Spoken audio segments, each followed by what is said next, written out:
Hello everyone, welcome to What If Issei and Dulio Gesualdo were childhood best friend and became devil-angel duo movie. Before we start, please go support Draco24 for writing that awesome fanfic. This is the translated version I made. There will be some mistake in character's gender, but of course Issei is a male. We can see a little blonde boy reading a book until a group of children comes to bother him, but he is saved by another child. Chapter 1. Forging a new friendship. In a park in the city of Kwa, we can see a little blonde 7-year-old boy calmly reading a book about plants. Until out of nowhere he ends up being surrounded by a group of children somewhat older than him. The scared elf asks what they want with him, and they just start laughing at him. Child 1: Look, friends, the girl is scared because we didn't teach her not to cross our territory. So they grab him and take away his book where one of the children grabbed it. Dulio: Hey, give that back, my grandmother gave it to me. Child 2: You talk about this worthless thing, now watch me tear it to pieces. Taking the book by both sides and breaking it in half and tearing some pages while everything was observed by little Dulio, who was held by a tall and big boy. Dulio just cried and asked for it to stop, but everything fell on deaf ears by the group of children who only laughed at this. Girl: Hey, brunette, he's crying like a baby. What's wrong, kid? Are you crying over something so pathetic? To hit him in the stomach, and Dulio only asked to be left alone. Child 1: Don't even think that we will let you go so easily. First we must teach you that this side of the park belongs to us, and now prepare for the beating that I am going to give you. Little Dulio could only cry and scream for help, but no one heard him because he was in a somewhat distant part of the people, and could only see how his aggressor was about to hit him.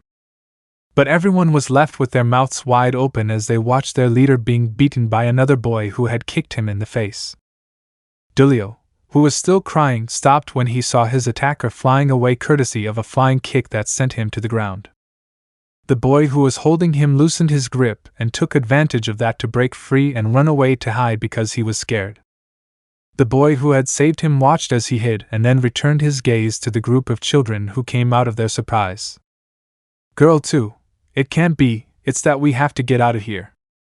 Child 3: Who is he and why do we have to go? There is only one of him, and there are more of us than him. Girl, you are still new to this group and you don't know anything about it yet. Child 3: No, who is he?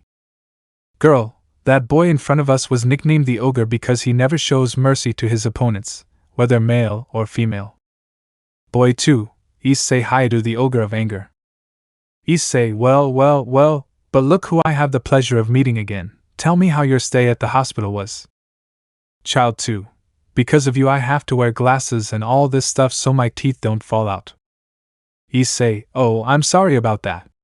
I didn't use enough force to throw them all at you. Issei: So they have a new member. What happened to the other one? Oh, now I remember. He left the country with his family because he was a chicken. Girl, you are a coward. You made my cousin leave the country. Issei: And did you think that a 16-year-old teenager could fight me? Please, I'm 9 years old and I beat him up because he was so confident. And now listen to me carefully, I'm getting out of here and I'll send you to eat garbage. The little group of children just acknowledged his threat and took their leader away, who was knocked out on the grass. Issei went looking for the boy from a while ago and saw him hiding behind a tree, and taking a handkerchief out of his pocket he wiped his cheek, and he, feeling that someone was stingy with him, ended up getting scared and walked away out of fear. Dulio, please don't hurt me, I didn't do anything to you. Issei: Hey, calm down, I'm not going to do anything to you, just calm down, besides I was just cleaning your face, it's a bit dirty. Dulio: Huh? You're not going to hit me like you did with that boy earlier. Issei: No, don't worry, you can trust me. What's more, here you can use my handkerchief to clean yourself. So Dulio just nods and takes the handkerchief and thanks him for that. Issei: And tell me what they did to you that they ended up hitting you. Dulio: I didn't do anything, I was just here quietly reading the book that my grandma gave me, and now sniff they tore it to pieces. Pointing to the ground where there were the remains of a book on plants, completely destroyed. Issei: Wow, this can't be fixed. Grabbing a handful of the book that looked more like poorly made confetti. Dulio: It was the gift she gave me for my birthday and now it's just confetti. Issei just watched as the boy cried and grabbed him by the hand to take him to his house, which was not far from the park. Once in front of the door, it was opened by a maid. Issei, wait here, I'll be right back. Dulio didn't understand why, but he just nodded and watched as the child, unknown to him, left. Issei entered his home's library and saw his father teaching his little sisters how to write. Goku, oh son, what do you bring here? Are you looking for something to read? Issei, hello father, I just came for something and I will leave so you can continue spending time with your little princesses. Goku just lowered his head in sadness and watched as his son grabbed a book about plants and left the place without even saying goodbye. Goku just let out a sigh and looked at a painting where he, his son and his deceased wife were. Goku, my love, I couldn't understand why you behaved that way towards me. Back at the entrance of the mansion, Dulio was admiring the flowers surrounding the mansion. Issei, here you can keep it. Dulio looked up and saw that the boy had the same book that he was reading and was surprised since his grandmother told him that there were only 3 copies of that book, and with trembling hands he took it, and had no words to describe how he felt. Issei just looked at him, and from one moment to the next he ended up being hugged by him, who told him thank you many times, and he felt himself crying. Issei, hey, calm down friend, stop crying, behave like a man and only cry when it is necessary to do so, because if you cry all the time they will take advantage of that weakness. Only cry when you think it is necessary to do so. Dulio wiped away his tears and nodded at her words. Dulio, thank you very much. Excuse me, what's your name? Issei, alright, where my manners are, nice to meet you, I'm Issei Hayaru and I'm asking if you want to be my friend. Dulio, nice to meet you Issei-san, my name is Dulio Gesualdo and I would love to be your friend. Issei gave her a smile and they said goodbye and promised to see each other another time. Chapter 2. Spending time as friends and saying goodbye. It was a new day in Kwa and we can see an 8-year-old boy getting up from his bed while rubbing his eyes. Issei, another day, like every day where it's always the same, but at least today won't be like every day. So he gets out of bed and walks to the bathroom where he takes off his clothes and begins to bathe. Once completely clean, he comes out of the bathroom with a towel around his waist. But at that moment a maid who was in charge of taking care of him appeared behind him. Silpha, good morning young Issei, how was the bath? Issei, good morning Silpha, it was relaxing and now if you excuse me I will go get dressed. Silpha, you don't want me to do it for you? Issei, no thanks, I can do it on my own, why don't you go and help my sisters to see if they need anything? Silpha, but I couldn't continue since Issei had closed the door to her room in her face, leaving her somewhat sad. Issei, already in his room, begins to dress on his own and once everything is ready, he leaves his room and notices that she is no longer there and sighs to leave and go down to the kitchen where he saw his stepmother. Rosalia, hello darling. How did you wake up? Issei, don't call me that, you're not my mother and I will never call you that. To walk past her who seemed a little down, and saw how he opened the refrigerator to get some milk and his cereal and start breakfast. Some time later, all the members of the family are sitting and enjoying their walk. Goku, and tell me, my children, what you will do today. Zara, we will go play with our friend Rias at her house. Cherna, Oni-chan, don't you want to eat? She also wants to meet you. Issei, no thanks, I don't talk to tomatoes, besides I plan to go see a friend. Zara, wait, you already have a friend Oni-chan, we can meet him. Black Porphyry. Issei, no, you guys still don't have to go today with your friend, isn't that true?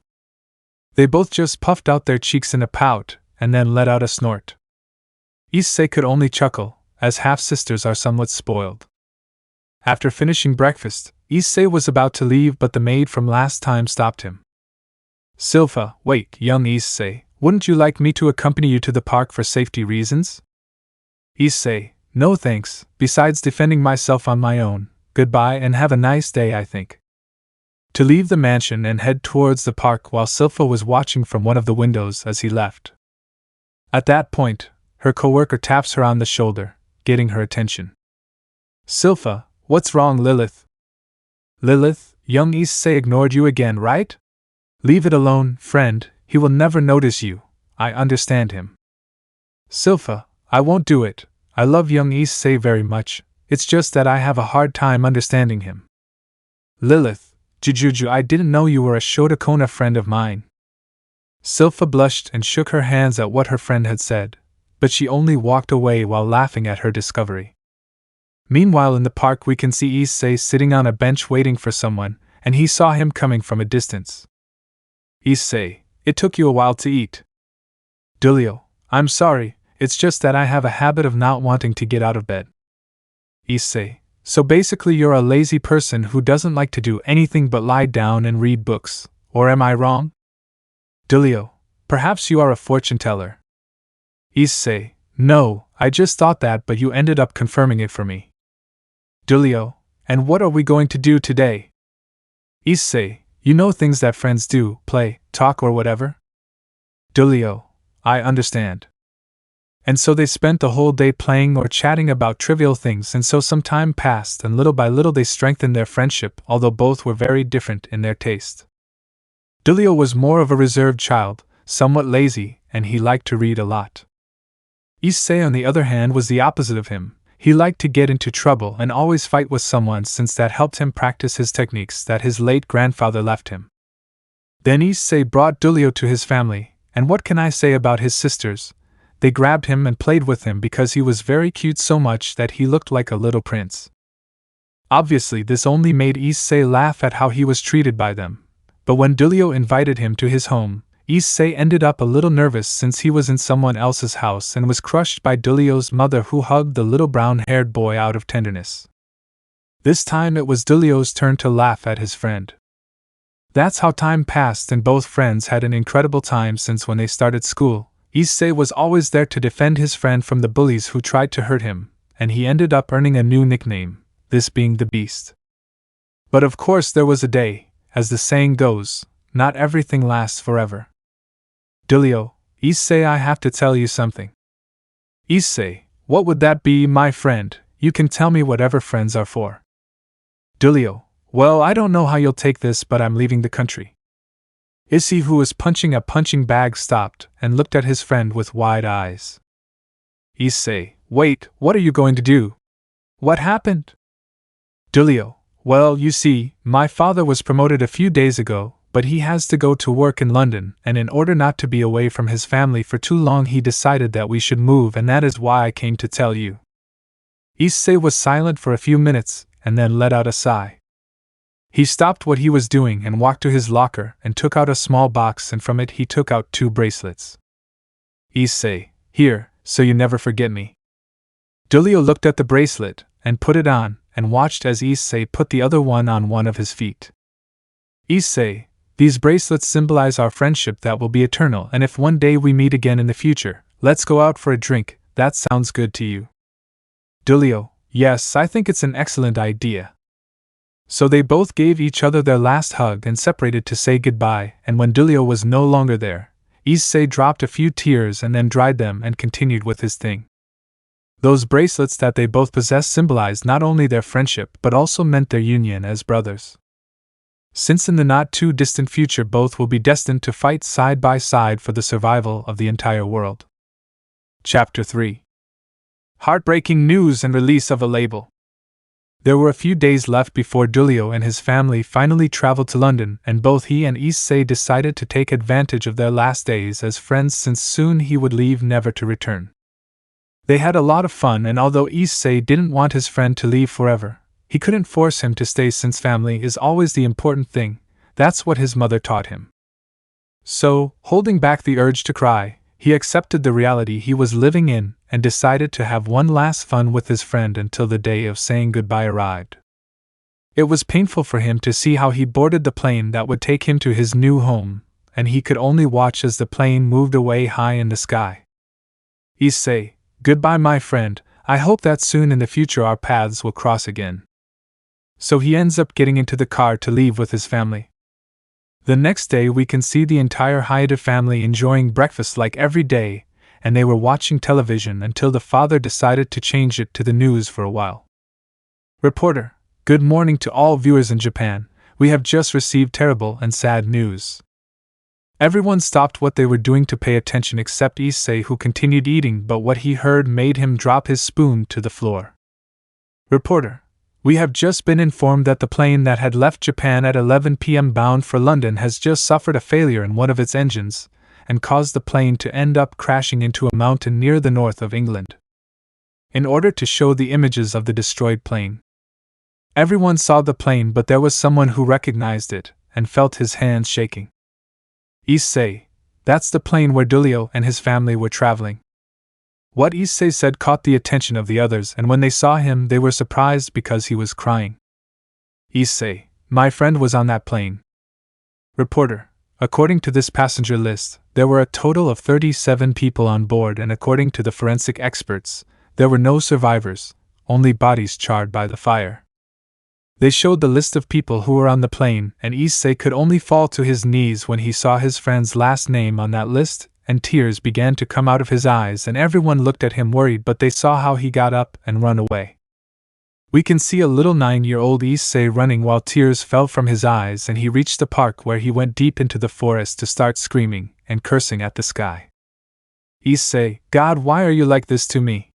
First you take my mother from me, and now my friend and his family, poor Kwikwiwi. He began to hit the ground furiously, hurting his knuckles, but he didn't care and continued, not wanting to stop, and kept crying. Issei, I hate you, God of Bucking hate you. If you're as powerful as they say you want, why don't you show it? You want power. Issei, who said that? I'll tell you again, you wish you could protect your loved ones. Issei, yes, I want power, the power to protect my loved ones from anyone who tries to take them away from me. Then say my name. Issei, Eb Dragon. Say it louder than me. The whole world heard it. Shout it with joy and determination. Issei, Draigggg. At that moment a torrent of green energy shot out into the sky, and Issei could feel his entire body burning, but he resisted it. Many people who were far away from the place were able to witness this beam of green energy that illuminated the early morning sky, being enchanted by how beautiful it was. In the park forest we can still see Issei lying on the ground, and on his arm he had a red glove, and then someone appears in front of him, this one a redhead. Surzek, wow, this kid has the booster gear, one of the 13 Longinus. To carry the child and repair the entire place, and leave the place through a magic circle towards your home. Some time later Issei began to wake up, and the first thing he noticed was that he was on a bed, and that as he remembers he was lying on the grass, and he also noticed that the room he was in was different. Issei, there is my head where I am, or rather where I am. But he saw how the door was opened, and he saw a silver-haired maid. Grafia, I see you're awake, come with me, someone wants to meet you. So the maid stands to one side of the door, and Issei, somewhat distrustful, approaches her but keeps his distance from her. She noticed how he kept his distance from her, and just sighed before speaking again. Grafia, I can feel that you don't trust me, but don't worry, I won't do anything to you. I just ask that you come with me so you can meet someone. Issei, okay, I'll trust your words since I could see sincerity in them.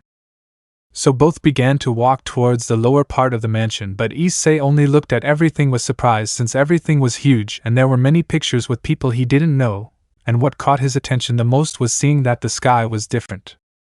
Once downstairs, the maid stops in front of a door and knocks softly, and I could hear a man's voice on the other side giving her permission to pass.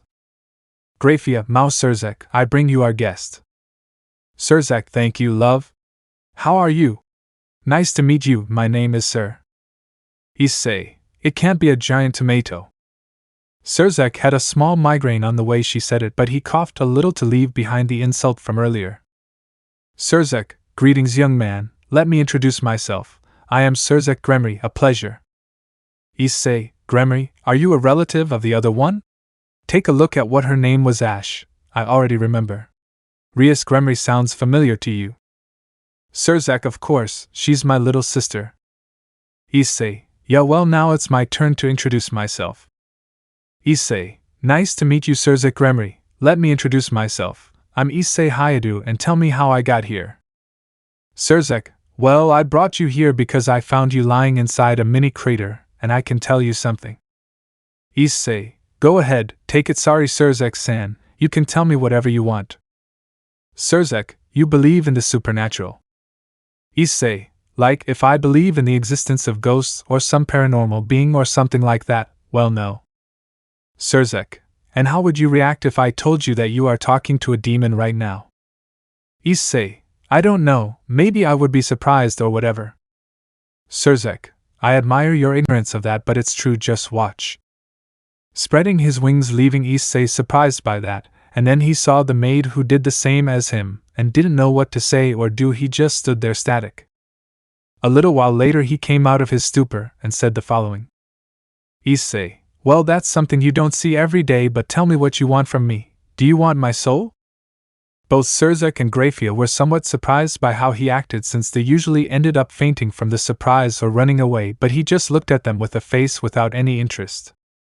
Surzek, ahem, well now young Issei, I am about to offer you something, and don't worry, I don't want your soul, I am not that kind of demon. Issei, I understand, well tell me what you want to propose to me. Surzek, would you like to be part of my entourage? Placing a chess piece, this being a scarlet red rook. Issei, that's an entourage. Surzek, well you'll see, an entourage is. Note, a lot of text. And tell me, do you agree to be part of my entourage? Issei, the offer is tempting, but I'm just a kid who has nothing special to offer you. Surzek, indeed you do have something special inside you, but because you are a human your body is not able to activate it, and that is why I offer you to be part of my entourage, and you say you accept being a reincarnated demon. Issei thought about it again for a moment, and ended up accepting, and thus began the ritual where Issei received the rook piece, but things did not end there, as Surzek watched as one of his bishop pieces also entered the boy's body. Having already finished the ritual, Surzek told him to concentrate and think of the most powerful being.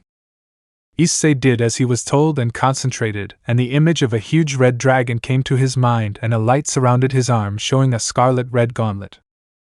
Surzek, amazing! It seems that with the increase in your power you managed to activate your sacred gear in its final form. It is undoubtedly surprising. Issei, what is a sacred gear? Surzek, you see little one, a sacred gear is a sacred tool. There are many types of sacred gear, but there are 13 that stand out more than the rest, these being the Longinus, divine tools that possess enormous power. Issei, and I have a sacred gear or a Longinus. Surzek, you possess a dragon-type Longinus, more specifically this being the booster gear where the soul of the Red Celestial Emperor Dragon Drage resides. Issei, amazing. Drage, of course I'm amazing, mate. Issei, wait, can you talk? Drage, of course, since now we are connected and I see that you are special boy, I can feel inside you an enormous reserve of energy, and also large acceptable amounts of mana. Without a doubt I won the lottery. Now I want to see your white face when my carrier kicks yours ass, ha ha ha. Issei, who is the target? Drage, he is my eternal rival, since we are both destined to fight until only one winner remains. Issei, I understand you don't lose since I never lose.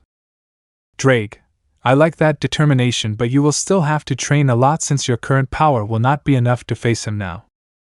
Issei, I understand, I will train hard and work tirelessly to defeat him and have him under my feet. Drage could only laugh, but not from laughter, but from happiness, since he now had a bearer worthy of his power. Surzek, well I think that's all for today. Do you want me to send you back home? Issei, yes please, even though I don't like being with my family. It's the only thing I have left, and I promised my mother that I would always protect them no matter what happens. Surzek created a portal, and Issei crossed it to notice that he was in the park, and saw that it was already getting dark, and he quickly ran off in the direction of his home. Chapter 4. In a mansion we can see Issei still sleeping peacefully inside a room until his tenant wakes him up. Drage, wake up worm, we have to train. Issei, who due to a sudden scream in his mind wakes up suddenly, and falls to the ground. Issei, ouch, hey what's wrong? I was having a beautiful dream where I was torturing tomatoes. Drage, you have a serious problem with those things, but hey, you're awake now, it's time to train. Issei looked at his watch and a migraine formed on his face. Issei, dragon. Drake, what's wrong? Issei, it's 3 a.m. in the morning. What the hell is wrong with you to wake me up at that time? Drake, well, who told me that I wanted to be strong? Well, there you have the result of your request, and now get ready and go out and run 20 kilometers right now. Issei, are you crazy? Do you want to kill me? I'm barely 9 years old. Drake, and what do I care about that, or are you just a chicken? Issei, what did you call me? Drake, what's wrong? You don't like being called a chicken. Issei, you call me chicken again and you'll know why I'm known as the Tomato Dragon Beast. Dragon, ga.lli.na. Issei, already fed up, gets ready and goes out for a jog since what he hates most is losing. Sometime later it was 4:30 a.m. and in the distance we could see a tired Issei returning home. Drake, congratulations, that was only a third of the warm-up. Now I want you to do 100 push-ups, 100 sit-ups and 100 squats. Issei, because I had to have a sadistic tomato as a partner. Drake, I got a chicken now. Issei just magnified his migraine and started doing the exercises. It was already 6 a.m., and we can see Issei still exhausted lying on the ground. Issei/ready, I'm done now, let me rest. Drake, well done, buddy. You've completed the warm-up that you'll do daily, and it will increase as you get used to it. Now we'll start the real training, but first go take a shower and eat something. Issei, apparently I won't make it to 18 if this crazy tomato keeps training me like this. Sometime later we can see everyone having breakfast. Goro, son, how do you feel after learning about your friend's death? Issei, he's not dead. Zara, and how are you sure of that? Issei, I can feel it, he is still alive somewhere in this vast world. After finishing breakfast, Issei goes back to his room to get ready for school. Drake, I don't understand why you have to go to that place they call school. Issei, I have to go since we learn things that will be useful to us in the future. Drake, you are sure of that since I have a lot of knowledge. Issei, even if you have a lot of knowledge, it won't be of any use to me since we're in modern times, but we'll talk later. So he cuts off communication with the dragon and grabs his backpack, and once he opened the door there was Silpha. Silpha? Hello young Issei, are you ready for school? Issei, yeah, well, goodbye. Silpha, wait, I'll prepare your lunchbox for you. I did it myself. I hope you like it, blushing a little. Dragon. Issei, wait, what? Silpha, something's happening, young Issei. Issei, nothing, thank you very much, see you. So he can run away. Already somewhat far away, he went to sit down and wait for the school bus. Issei, hey, why did you say that all of a sudden? Drake, are you an idiot, or do you pretend to be one? Issei, sometimes.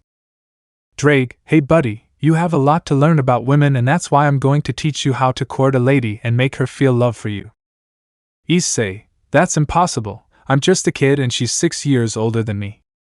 Drake, age doesn't matter as long as the love is strong, and I told you very well, partner, now that you have released my power you will be a magnet for women, of course if you decide to be a dragon.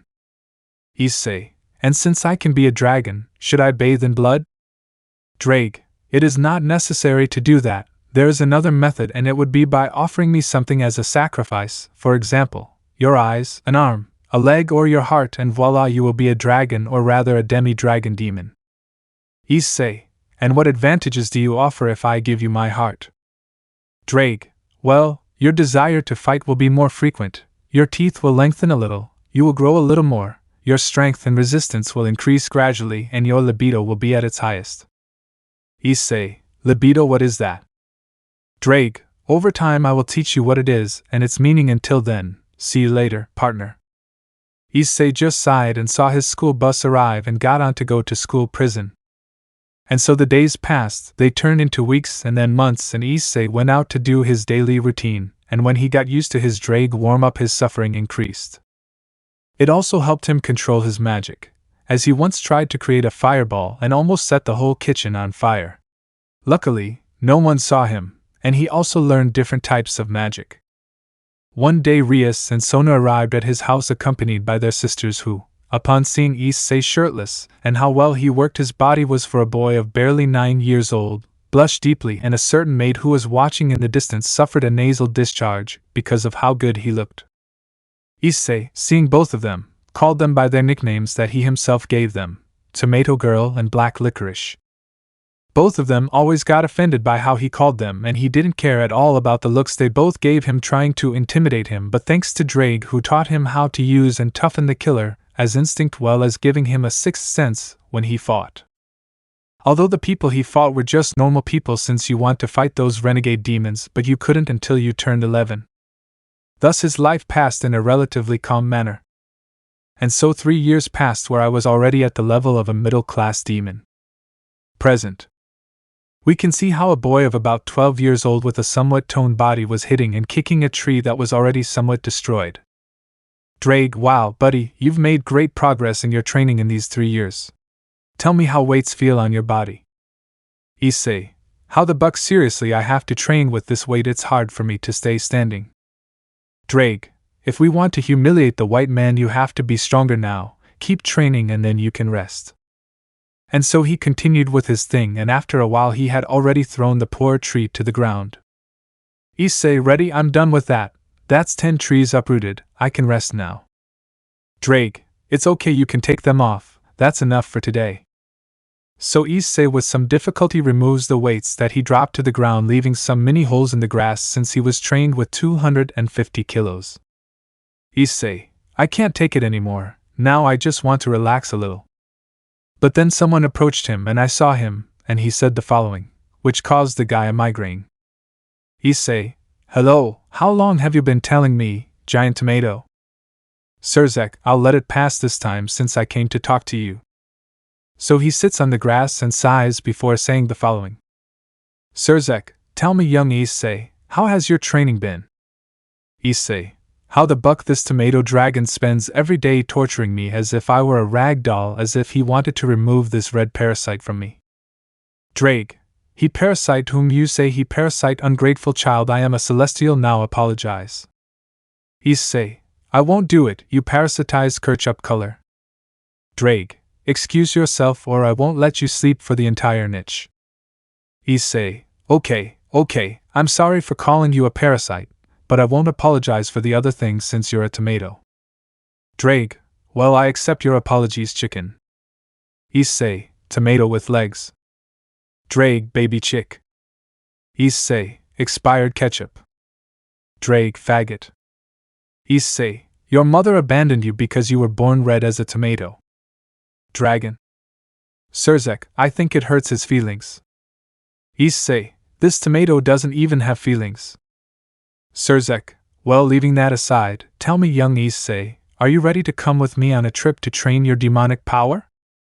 Issei, my parents already know everything because of your sister's tomato and sour-flavored black licorice. Sirzek, I still don't understand where you get those nicknames from. Issei, hey, where's your wife, Cold Steel Tube? But suddenly he felt a slight blow to his head courtesy of a Graphia that had a somewhat bulging belly. Issei, hey, and that's because, if it's true, you look like a steel pipe filled with ice. Graphia, first of all, I'm pregnant by him, and second, if you say that to me again, I'll leave you at the North Pole. Issei, okay, I won't call you that anymore for now, and tell me one thing, how does it feel to bring a mini tomato to the world of that giant tomato over there? Sirzek, hey, I have a name. Graphia / Issei, silence of giant tomatoes. Sirzek, nobody respects me anymore. After talking a little more, they ended up returning all together to the Hayadu mansion where Goro was watching his daughters train their powers until he saw the mouse Sirzek, his wife and his son arrive. Goro, hello, welcome, what can I do for you, Sirzek-san? Sirzek, well, Vera, I'll take Issei for a few years to train him with his power. Goro, I still haven't been able to adapt very well to the fact that the sub-rural existed all this time. Sirzek, yes, it was a bit complicated for him to understand, but he took it well, and tell me if you give me permission to take it. Goro, tell me, children, do you want to go with him since only you can allow this decision? Issei, I wish to go farther so I can be more, and I promise to return. Goro, it's okay, take care of yourself and Silpha will go with you since she wants to accompany you. Issei just sighed and agreed. Once everyone was ready, Surzek created a magic circle and they arrived at the underworld. Surzek, well, Issei, make yourself comfortable since for the next 8 years you will live with me and my family. Issei, I'm in your care. So everyone can enter the castle and the doors close behind them. Chapter 5. It was a new day in the underworld and we can see inside a huge room Issei still asleep and calm, who seemed to be happy lying down until a certain dragon had to do his thing. Dragon. Issei, hearing that noise inside his mind, ended up jumping and digging his nails, which were now claws, and the same with his feet, into the ceiling of the room. Drake, I see you slept very well. Issei, damn tomato with legs, why did you do that? Drake, it's my revenge for last time. Issei, damn dragon tomato, one day I'll find a way to get you out of there and make you tomato sauce for pizza. Drake, you can keep dreaming about it all you want, but accept that soon when you activate the armor it will also be a tomato. Issei just clicked his tongue and let go of the ceiling to fall onto his bed and get ready for today. With everything arranged, he began to walk towards the living room where he saw Surzek reading the newspaper. Surzek, good morning. Issei-san, tell me how you slept. Issei, fine, but a Tamara had to disturb the peace I was in a few moments ago. Surzek, well, why don't you come and sit down, they're about to bring us breakfast. Issei listens to him and proceeds to sit down, and a somewhat awkward silence ends up forming, and to break the tension Issei decides to speak. Issei, hey, answer me something. Surzek, I'm listening. Issei, if you are married, why do you treat Grafia like a maid and not a woman? Surzek, well, you see, the reason why I treat her like this is because it's because. Issei, wow, you ran out of answers, and tell me how it feels to have the woman you love the most treated that way. You should at least give her a better title since she is your only wife, and she is even carrying a tomato inside her that was growing. Surzek, wait, but I thought she was just a little chubby. Issei, wow, you are stupid. I am a half-dragon now, and one of the advantages is that our sense of smell is much better, and I could feel that a mini tomato just like you is growing inside your belly. Surzek, that means I'm going to be a father. He said it while crying with happiness because he was going to be a father. Issei, unfortunately, she will bring another tomato into the world, and I just hope it is not an unbearable one. A while later, Grafia and Silpha arrived with breakfast on a food cart. Grafia, here you go, Surzek-sama. But suddenly he hugs her and presses his face against her belly, causing her to blush because of it. Surzek, I'm finally going to be a father. You don't know how happy I am. You've made me the happiest man, Grafia, to get up and give a tender and soft kiss on the lips to his wife and maid.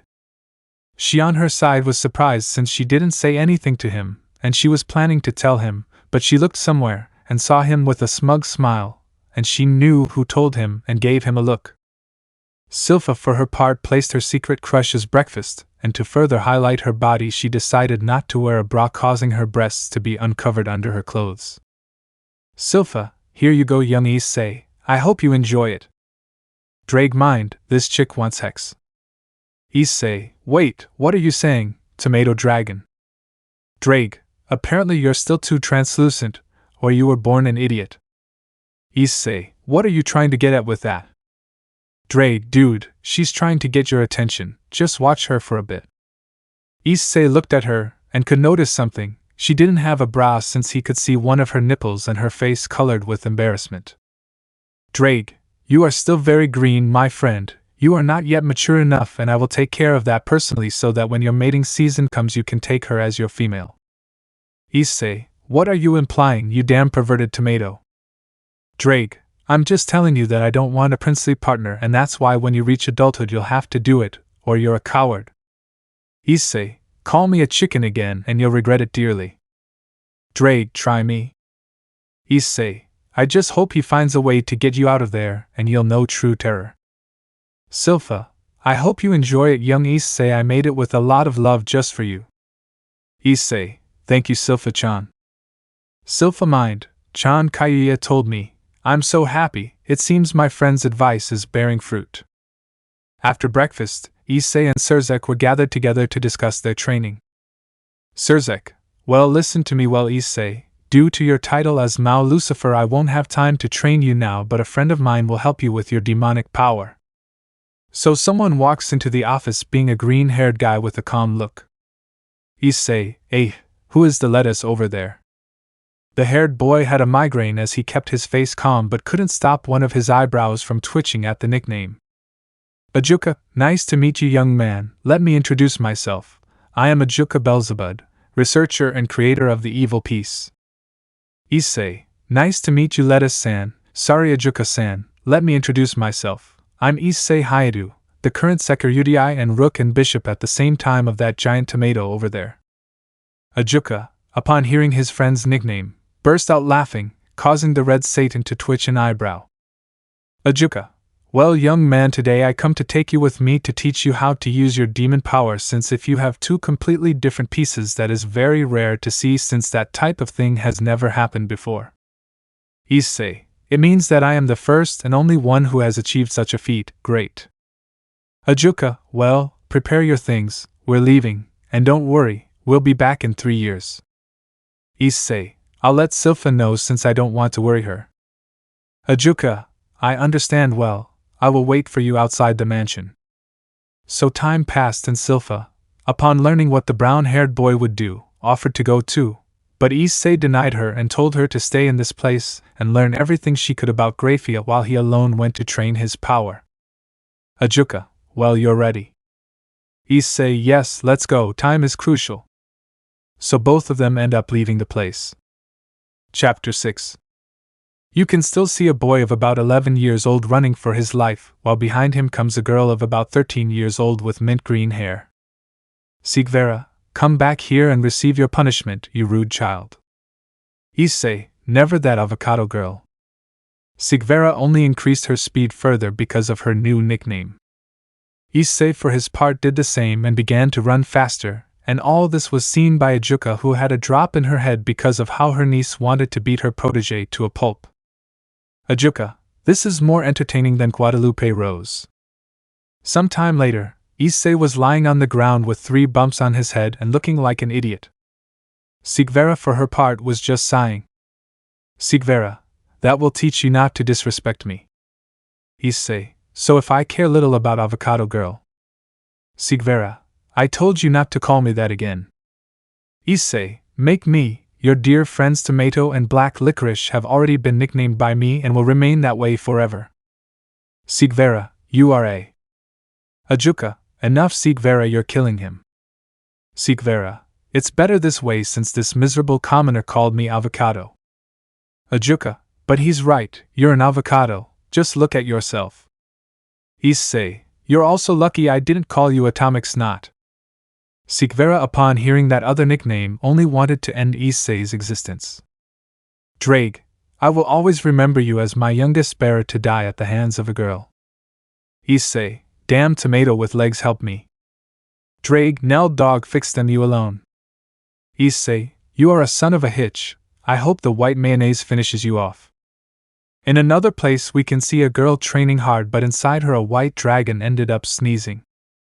Albium, someone just insulted me. Back with Issei, he was saved by Ajuka, who explained to him who she was. Issei, so you're Lettuce's niece. Ajuka hearing his nickname again caused his left eyebrow to twitch. Sigvera, show some more respect to my uncle, he is the Mao Belzebub. Issei, I'll do it when all the tomatoes fly. Ajuka, now niece, leave it like that, young Issei. I will help you control your use of magic since I could notice enormous reserves of magical energy within you. Perhaps you are a descendant of some magician. Issei, that could mean one thing. Ajuka, seriously, which one? Issei, I will be the chosen one to become the sorcerer. Ajuka just shook his head because of how stupid this boy was, and Sigvera didn't understand at all what he was saying. Ajuka, well, let's leave that for another time and start with your training and learning.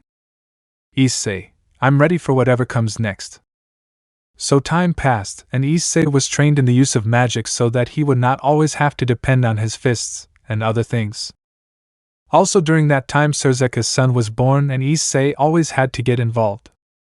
Issei, I declare you as Tomatan, future king of tomatoes and heir to the throne of Tomato Land. That generated some laughter from Surzeka's friends who only had a migraine, but they were not spared from getting a nickname, something he put with a sly look at Surzek. Then the years passed and Issei improved in the use of his magic in addition to having been able to break another signal of the booster gear, this being the armor being the balance breaker. Something he didn't like was that when he used the armor he looked like a tomato, and he hated tomatoes, so using some method he managed to dye the armor blue, which caused Drake to go from being called the Red Emperor to the Blueberry Emperor. Something that Issei found funny since now it won't have to be tomato colored. Also during that period of time Issei had a radical change in addition to having etiquette classes from Sikvera who reluctantly accepted, and although he did not want to admit it, he liked the presence of the brown-haired boy at his side, although his personal maid gave him chills every time he looked at her. With Silpha she also received training and Ajuka helped her become stronger, being the first of all humans to try one of her prototype experiments, being one that improved all of a person's abilities to their limit, and Silpha managed to exceed all of Ajuka's expectations with enormous results. Issei, now about 15 years old, was returning to the Gremory mansion after 4 years of hard work and dedication, and by his side was Silpha, and he had in his arms a small blue dragon that was sleeping peacefully. Issei, well, we have already arrived at our destination, the Tomato Mao Castle. But he received a slap on the head from Silpha. Silpha, more respect for your king Issei-sama.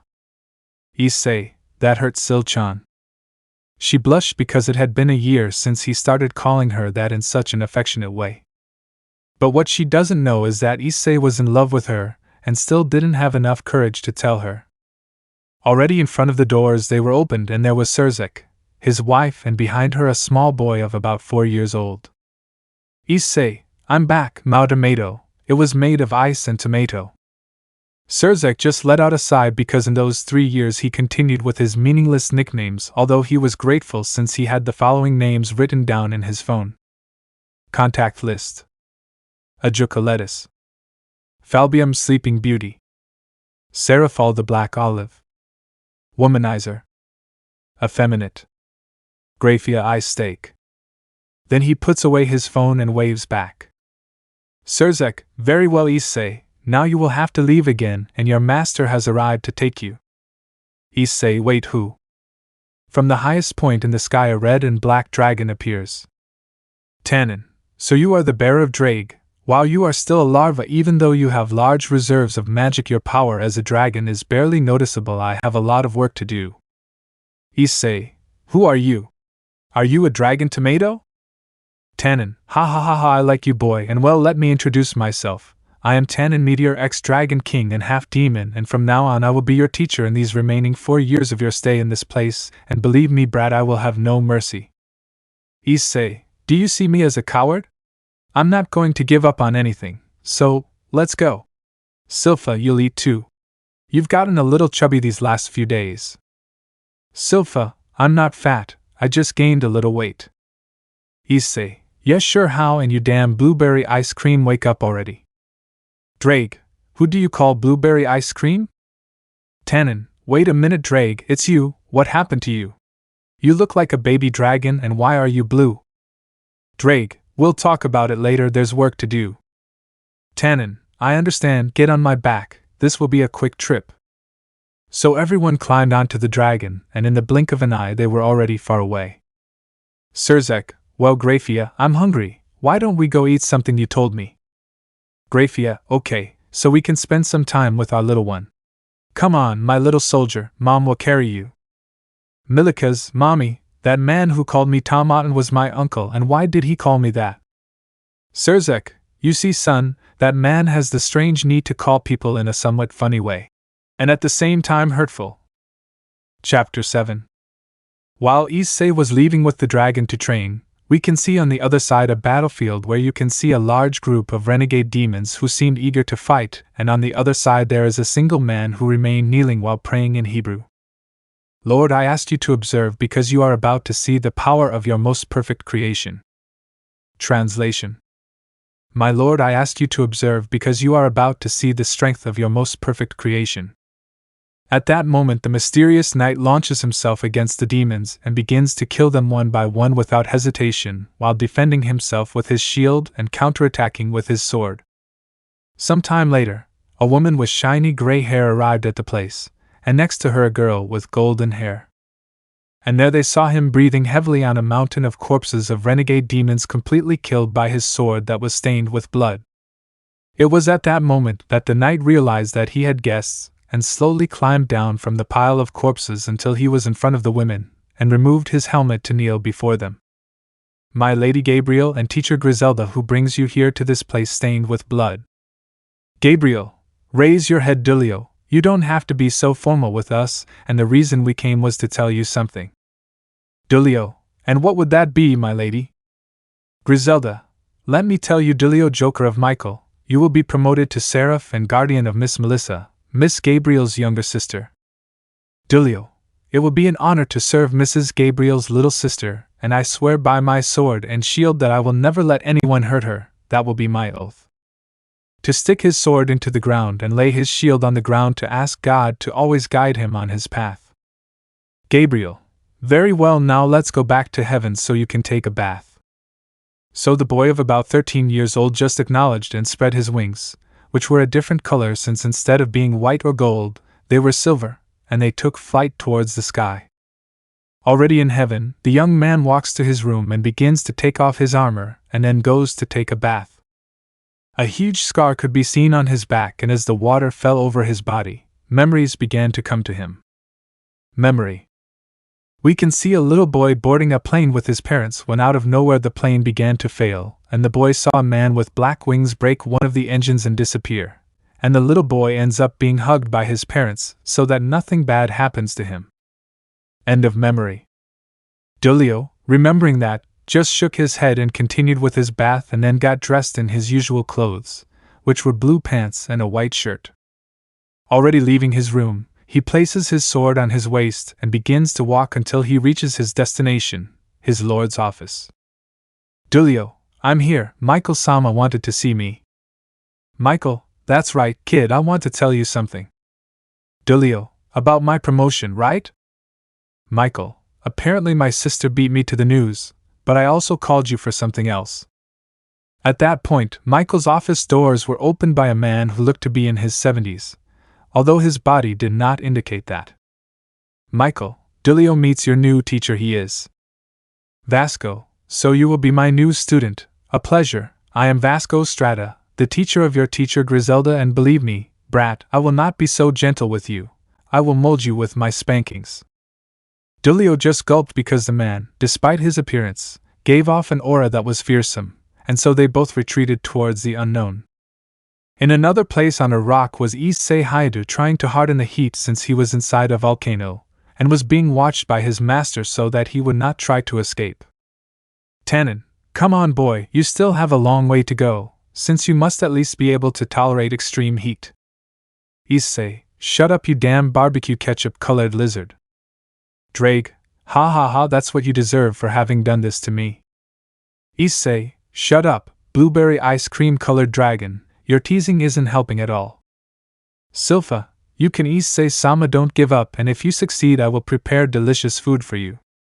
"Issei, I don't plan on giving up. I will never accept defeat. I will surpass my limits and prove that I am worthy of achieving the title of Dragon King." To continue with his training being justo by Tannen, who only admired his student's determination. Chapter 8. On the top of a mountain you can see a young teenager of about 17 years old in the lotus pose meditating, and his body was completely relaxed. Out of nowhere he stops a spear that was aimed at his face. "Issei, wow dear, you've become much faster than last time, but your attacks are still somewhat predictable." To jump from the place where he was, which moments later was covered in ninja stars. "Issei, tell me, are you going to hide or come out to fight me face to face, or do you want me to find you and dominate you like last time?" To move to one side, avoiding the cut of a katana. "Silpha, wow, such a perceptive love as always, but I won't give up so easily." To take a great leap and spit a flame from his mouth, while Issei only creates a magic shield that manages to save him from being roasted.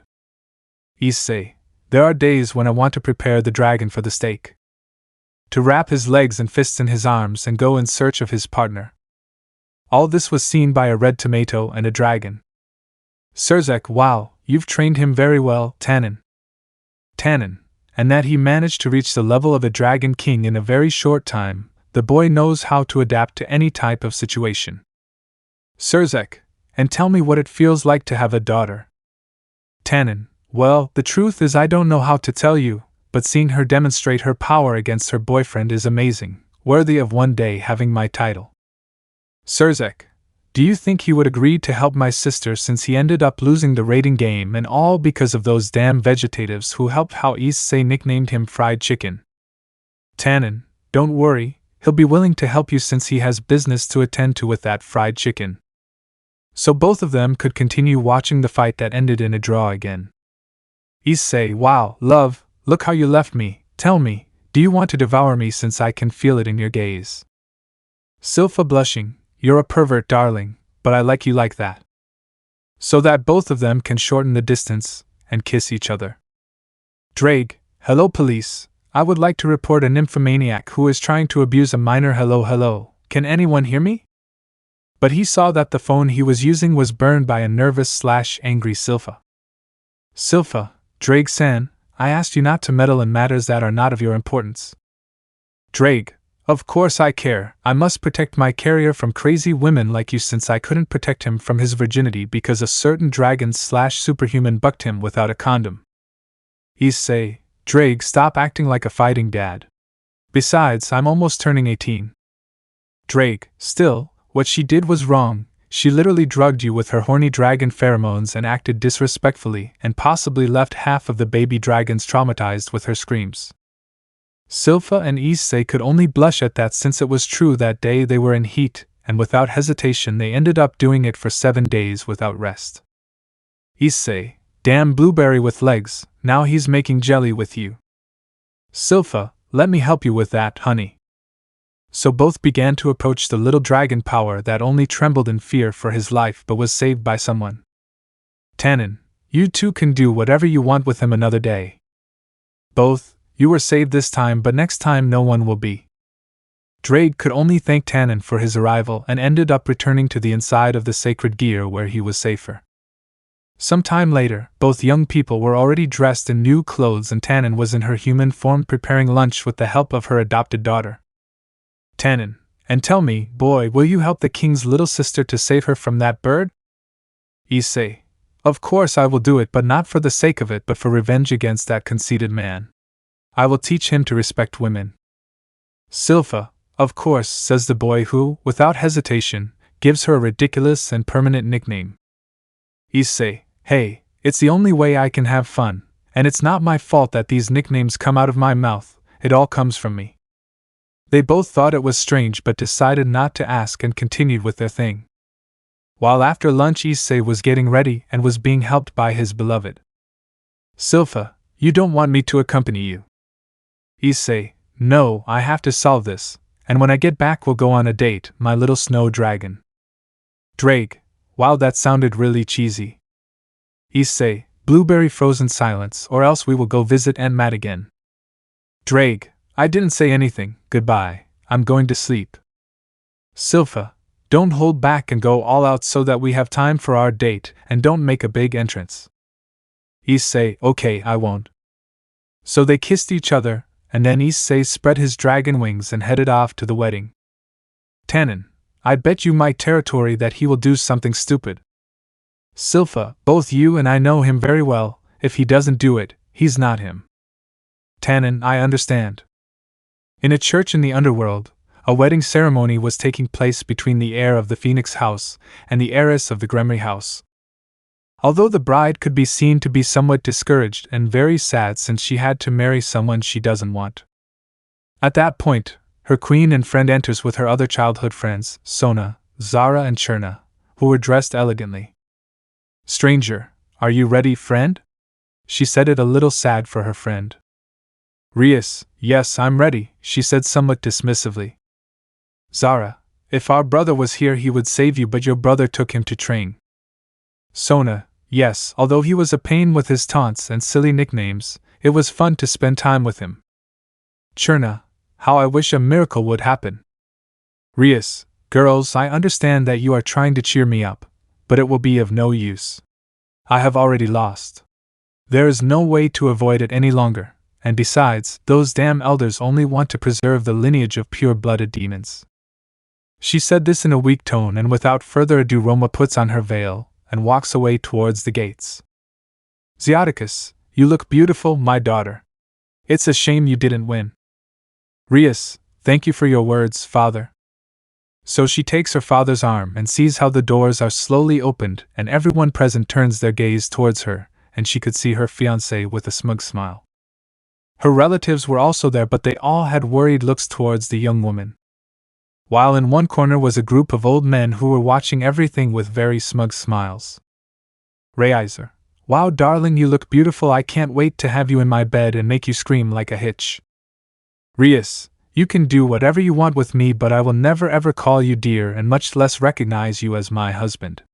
I will only see you as a dirty, vile, crawling rat who only sees women as objects of use. Reiser, you may be acting tough now, but in no time you'll just be another hitch in my harem, and the same will happen with your pieces. They all have excellent bodies, just imagining them in bed made me hard. Rias, you are a worthless person, Reiser, and I hope that every minute of your miserable life you suffer in agony because no one will ever truly love you. Reiser, I want to see that. This is how the ceremony begins, where the first to give his vows was Reiser, then it was Rias, who only asked for a miracle to happen, and once he finished his prayer, the priest said, Father, if anyone this day wishes to oppose these young people getting married, let him speak now or forever hold his peace. But nobody made a noise, and when the father was about to continue with his words, screams began to be heard on the other side of the door. Guard, hey, get out of here, you're not on the list, Ahawa. Guard 2, damn, take that Asahe. Several screams, sounds of bones breaking and objects being destroyed could be heard from the other side of the door, and then the following was heard. Issei, I respect privacy by knocking on the door, but I reaffirm my authority as the future Dragon King of the Blueberries by entering anyway. For everyone to see how an attack destroyed the door, reducing it to pieces, and from the smoke they could still see a subject doing a somewhat ridiculous dance. Issei, the master of the party has arrived and I feel like eating fried chicken. Chapter 9. Everyone was surprised by the unexpected arrival of an unknown young man. Reiser, who are you and how dare you interrupt my wedding? Issei, who am I? Well, let me introduce myself. I'm Issei Hayadu, and today I have come to stop this wedding since I will not allow my childhood friend Tomato to marry a stupid fried chicken. But ends up being surrounded by soldiers. Reiser, you are an idiot, guards, get him out of my sight. The guards were about to take him out, but they all fell to the ground courtesy of the brown-haired boy who released his murderous aura, causing everyone to be scared by such a strong aura. Issei, I would ask you for some respect for me, dirty and disgusting phoenix. Reiser stood as best he could as his entire being felt fear, but his arrogance and ego were stronger. Surzek, enough Issei, stop releasing your aura, you're suffocating everyone here. Issei stopped releasing his energy and crossed his arms. Issei, it's okay as you say, Tomato King. Old man, hey, you have more respect for the Mao Lucifer. Issei, force me, you old green tail. Besides, I call people whatever I want, and you are nobody to give me orders. Know your place, worthless trash. All the young people were speechless at how he addressed an elder of the council without hesitation in his voice, and how he responded so directly and seriously. Issei, I also came to prevent this absurd wedding since I will not let the Tomato marry that worthless guy. Even here I can smell the womanizer in him. Reiser, damn you, you don't have the power and authority to ask for something like that. This is a matter between demons, not a dirty half-breed dragon. Surzek, silence. Well, young Issei, I will give you permission to fight against him, but what do you want in return? Issei, what I wish is the liberation of Rias Gremory, and that they cannot force her to marry again. Only she will decide who to be with. Rias slowly regained the sparkle in her eyes and said the name of her childhood friend. Surzek, well then let's start this raiding game. Issei, Get ready some fried chicken. I didn't wake up well today. I didn't sleep much and I'm stressed. Plus I have a date, and today I decided to go down the path of evil. Raizer, when I'm done with you, maybe I'll find your girlfriend and make her mine. Issei, you have chosen the path of death. I will have no mercy on you. Thus both are teleported to a pocket dimension shaped like a chessboard. Issei looked around the place and concentrated, and could feel how they put signs of magic suppression and power extraction. Issei, wow, this guy plays dirty, but I won't allow it. Beginning to create a sphere of energy between his hands and compact it to the size of a marble and throw it against all the seals in the place, destroying them in the process. Issei, much better now, let's finish this quickly because I'm in a hurry. Raizer, you'll see, once I'm done with you, I'll buck that idiot from Rias in front of you and maybe I'll do it with your girlfriend, but he couldn't continue talking because Issei had appeared in front of him, and he felt how he connected a right hook to his chin, raising him a little and then feeling a powerful kick that destroyed several of his ribs and ending up pinned against the wall. Issei, less talk and more action. To begin creating several energy attacks and launching them at the air, who, upon seeing that, dodged them with difficulty. Raizer, ha ha ha, no matter how hard you try, I'm a phoenix, look, I'm as good as new. Issei, you know something, I know your weakness, that makes you so special. He said this as he created a sphere of lightning with his hands and launched it at the phoenix, who managed to create a shield, but it didn't last long and ended up receiving a large part of the attack, leaving him somewhat scorched, but he began to heal, but very slowly. Raizer, and what would that weakness be? Issei, your mana feeds your healing and now you are much worse, just look at you, you are trash, and now I will show you your place. Making a blue flame appear in his hands and throwing it at Raizer, who didn't give him time and began to feel his entire body being burned. The spectators were shocked by the tremendous display of power, and even more so by how he humiliated even the upper class. The elders didn't understand why their seals didn't affect him if they were designed to still retain Mao, but that boy was apparently much stronger than a Mao. Seraphal, while little Issei is strong. Surzek, that's right. A worthy successor to my position, and thus I will be free of paperwork. He said the last in an inaudible whisper. Not for nothing is he my rook and bishop at the same time. Everyone was amazed that this boy belonged to his Mao's entourage, and also possessed two different types of pieces, something completely unique. Rias, great, he is strong and he became more handsome. Aquino, I agree with you, friend, that daddy is so cute. Zara, hey, stop looking at my brother with those succubus eyes, Pat. Both, we are not succubus. Cherna, yes, as you say, hey, how's my brother's fight going? Sona, well, analyzing it from this point you can see that his brother is not using all his power, just enough to humiliate Raizer. Zara, you're saying our Oni-sama is stronger. Sona, something like that, just look at how calm he is while fighting. Everyone sees it, and it is true, he was calm as if all this was just a child's game for him. In the boar said fight? Issei, well, bird, do you surrender or do you want to continue the fight? Raizer, damn, I won't let some nobody continue to humiliate me like this. Taking out a jar from his clothes, and his family seeing the jar were surprised. Without thinking twice, he drinks the entire contents of the bottle and his body begins to grow, as his magical power does. Raizer, ha ha ha, he admires the power of a true one, surrounding his fists with his power and launching himself against the brown-haired boy who did not move from his place. Lord and Lady Phoenix, seeing how their son dared to use that, only felt sorry for the boy. Raizer appeared in front of Issei in seconds and unleashed a shower of blows that sent the brunette crashing into a pill.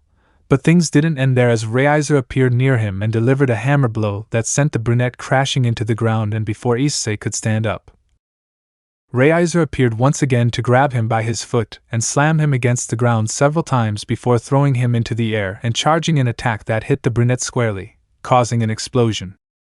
Everyone watched as the heir finished off his rival, and the elders just laughed at the victory. Rias and her friends, as well as the sisters, were crying, thinking the worst. Surzek, this isn't over yet, just watch. Everyone listened to him and turned their gaze to the battlefield. Raizer, ha ha ha ha ha ha ha, you see, damn it, You will never be able to beat me. I am invincible. Once the smoke began to clear, everyone saw the brunette without the top part of her clothes, revealing her well-worked body, and more than one girl had a nosebleed when she looked at her hot body. Issei, you know, friend, you are one of the few people who makes me use only 40% of my base power, and look at the result. It's incredible. You managed to make me bleed a little, but I think it's time to fight seriously, don't you think?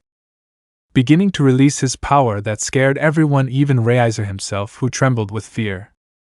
Issei, okay, now let's dance. To disappear from everyone's sight and appear in front of Reincarnation, who upon seeing him did not hesitate, and hit him, but surprisingly he did not move and angrily began to hit him again with a rain of blows, but Issei did not even flinch. Reincarnation, damn, don't try to make fun of me now, take this.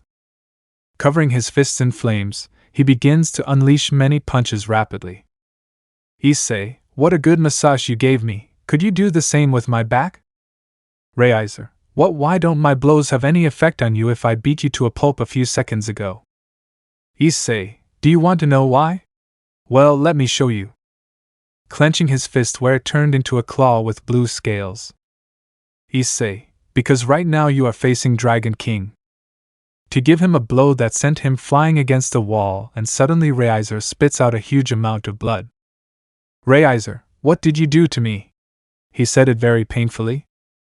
Issei, hey, don't tell me that it hurts you if I only hit you once, or are you so weak that you are not able to withstand a little hit from me? Reincarnation, I'm not giving up, I have a hitch to catch, and if necessary I'll kill you. Issei, what a pity. I was also planning to do the same, but I see that this has already gone on too long, so I will have to use this.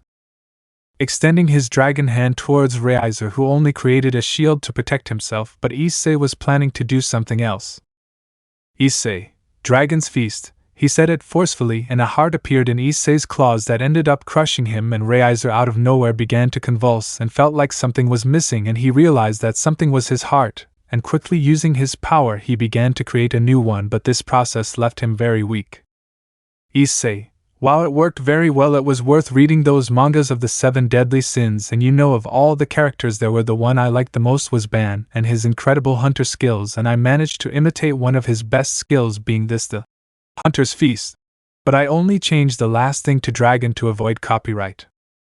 Reincarnation was on the ground, unable to stand, and also too tired, and unable to bear it any longer. He ended up unconscious due to the reconstruction of his heart.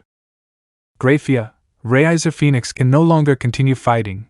The winner of this raiding game is Issei Hayadu, the Tower and Bishop of Mao Surzek Gremory.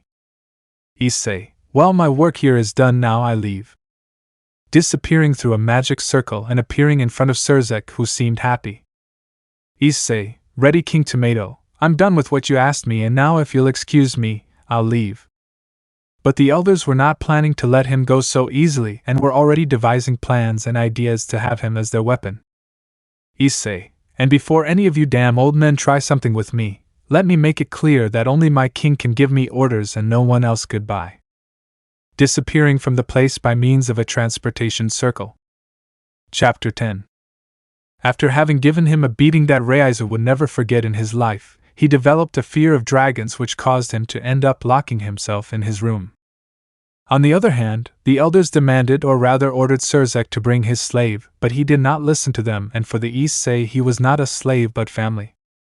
Also, Rias's parents, upon learning who it was that saved their daughter from that idiot, wanted to invite him to dinner, but he flatly refused, and made it clear that he only did it on the orders of his king and not for anything sentimental. He had to be direct with them and tell them that he would not marry Rias, since he only sees her as a friend and nothing more. Besides, he already had a partner and planned not to have a harem, since even though he is a dragon he did not like the idea of polygamy. He told her that sooner or later she would find her other half, so she should not rush things in her life and let everything flow on her own. At first, Rias cried because she thought she wasn't enough for him, but then she reflected on his words and decided to change to be better. So she decided to resume her training as a future heiress. Later I found out that a cadre had planned to start a new war but was defeated by Rias and Sona, accompanied by their entourage, and they also had some help from the bearer of the White Dragon. When Drake told me that he had an affair with her in the past, and that they broke up because she was very toxic and he was a womanizer, I felt the need to give him a snitch that would reset his windows for the stupid thing he did, since now he had a crazy woman behind me. Also during that time everything went as normal, and I was still training with Tannen, and according to him there were only a few months left to make my promotion to Dragon King official. My relationship with Silpha has advanced a lot, and our love has strengthened, and I was planning to ask her for something that I have wanted to ask her for a long time. Current time. We can see how Silpha was training with her sword, and not far from her was Issei having a fight against Tannen, and they seemed to be even. Tannen, nothing bad, brat. You've made great progress in your training, but I've noticed lately that you've been a little distracted. Tell me, something's wrong. Issei, well, what happens is that I have planned to ask Silpha to be my wife, but I have not yet found the time to tell her. Tannen, I understand now, and why don't you ask her out like all the previous times and then tell her whatever your heart tells you? Issei, I understand, and tell me, would you accept me as your son-in-law? Tannen, no, only when you have acquired the title of Dragon King will I be able to call you son, but until that happens I will continue to call you brat. Issei, shit, and to had planned to give you some golden apple cider, but oh well, it will be for next time. Tannen, damn. Then they continued with their talk until it got a little late, and they decided to return to the cave where both Issei and Silpha had been these last few years. Once inside they saw Silpha cooking, and Issei received a little push from Tannen. Tannen, go ahead, Romeo, go tell him. Issei, as you say, old tomato. To walk to the kitchen where Silpha, upon sensing her presence, turned around, and Issei couldn't help but blush at how beautiful she looked. Issei, hello Silpha-chan, how are you today?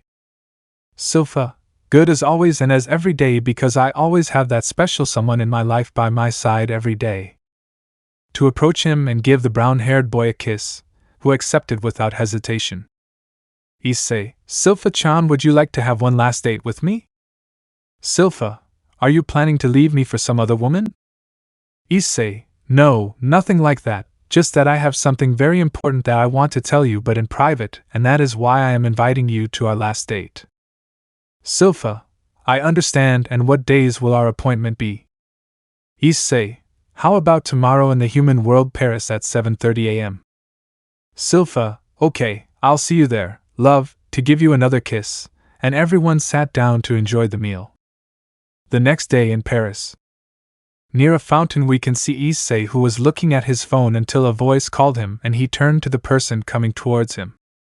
Silpha, I'm sorry I was late. I was busy with something, but I arrived for our 36th appointment. Issei, have you been counting all our dates? Silpha, a girlfriend's duty is to know how long she has been dating her cute girlfriend, and by the way, your clothes don't look bad on you, they make you look handsome. Issei, thanks for the compliment, now come on, there's a lot to see. So he takes her hand to start their date, where they went to many places and enjoyed the scenery, and also enjoyed the local food. Issei felt completely calm next to his beloved, and Silpha felt the same when she had her brunette by her side. Everyone who saw the happy couple felt completely in harmony, as if they were perfect for each other. In a nearby park we can see them both sitting, resting from their day. Silpha, I'm having fun like never before. I wish this day would never end so we could both continue enjoying it. Issei, I think the same, but it won't be possible since we can't manipulate time. To look a little longer at the nature of the place until a very peculiar sound caught the attention of both. It was a man who was selling ice cream. Issei, hey, don't you want ice cream? Silpha, okay, let's go see what flavors it has. So the happy couple walks up to the man who, upon seeing them, greets them happily. Andre, hello, nice to meet you. My name is Andre Glacier, the ice cream wizard. Tell me, are you a couple? Issei/Silpha, that's it. Andre, wonderful, I recently delivered some special ice cream to a very unusual couple who, despite claiming to be just friends, I could feel the love in both of them.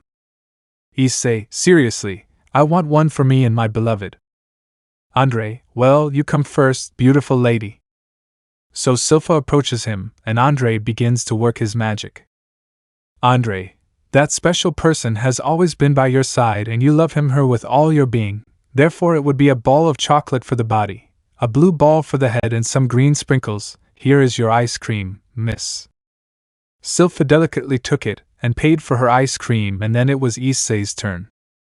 Andre, I can see in your eyes a great determination and a great desire to protect those you love and also not let anyone get hurt, but in your heart you are afraid that the one you love the most will be taken away from you.